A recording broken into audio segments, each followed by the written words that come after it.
Hi everyone! Today we're making a popular and delicious Indonesian snack called Jasuke. It's made with sweet corn, cheese, and condensed milk, creating a perfect combination of sweet and savory flavors. This snack is super simple and quick to prepare.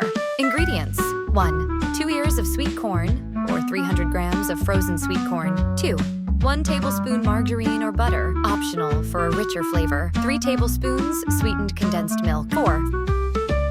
50 grams of grated cheddar cheese, or any cheese of your choice.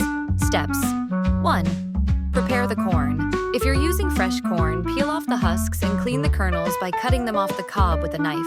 If you're using frozen corn, rinse it with water to remove any ice. 2. Mix the corn with butter. While the corn is still warm, place it in a mixing bowl and add margarine or butter. Stir until the butter melts and evenly coats the corn. 5. Add condensed milk. Drizzle the sweetened condensed milk over the corn and mix well. You can adjust the amount of condensed milk depending on how sweet you like it. 5. Top with cheese. Sprinkle the grated cheese generously over the corn. The warmth of the corn will slightly melt the cheese, making it even more delicious. 6. Serve. Transfer the jasuke into serving cups or bowls. Serve it warm for the best taste. Closing. And that's it. Jasuke is ready to enjoy. Sweet, savory, and cheesy in every bite. It's the perfect quick snack to make for your family or friends. Try it out and let me know how it turns out in the comments. See you in the next recipe.